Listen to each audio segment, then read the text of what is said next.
Hi, my name is Michael Renahan from the Intensive English Language Program here at Moraine Valley Community College in Palos Hills, Illinois.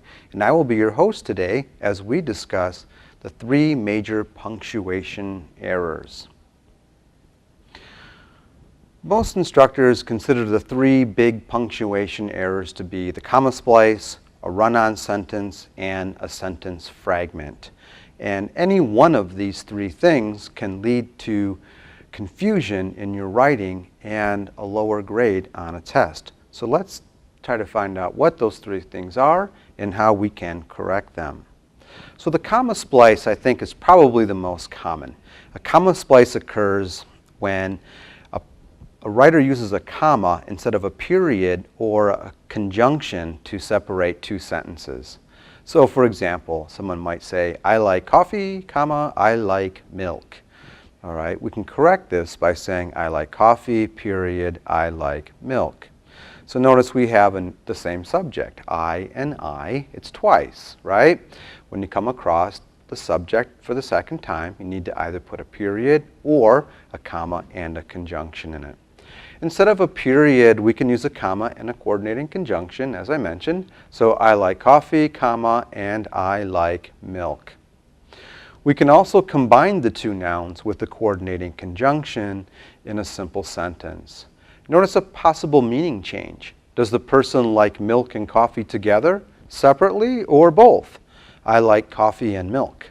So I like coffee and I like milk, or do I like coffee and milk? Okay. In order to avoid comma splices, it's important to recognize the subject of a sentence and then determine if the subject should be preceded by a conjunction or a period. In the example below, the writer makes a comma splice error. Overall, freedom is in your soul and mind, comma, it is not something people can grant to you because you already have it. So there's a comma splice because it refers to freedom, which is the subject of the sentence. So therefore, a period is needed. Overall, freedom is in your soul and mind, period. It is not something people can grant you because you already have it. Notice the comma splice in the next sentence. They are not sweet like regular pancakes. Potato pancakes have a garlic taste. So a period is needed because they and potato pancakes refer to the same thing and are consequently both subjects.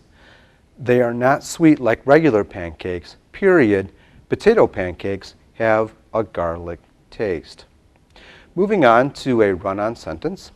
A run-on sentence is a punctuation error made when the writer joins two independent clauses without any punctuation. In a comma splice, a comma is used. Run-on sentences usually have no punctuation. Note that run-ons do not need to be a long sentence. Most run-ons are actually two short sentences fused together into one.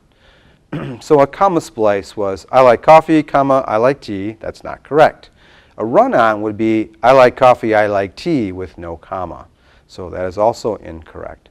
So the correction again could be, I like coffee, comma, and I like tea, or I like coffee, period, I like tea. Notice the run-on sentence error in this example. But in my opinion, that is not true because we are all born free in the first place. Why do we have to get that right from some government law? Okay, so if we're going to correct that, we need a period before why, which begins a new sentence. So, but in my opinion, that is not true because we are all born free in the first place, period. Why do we have to get that right from some government law?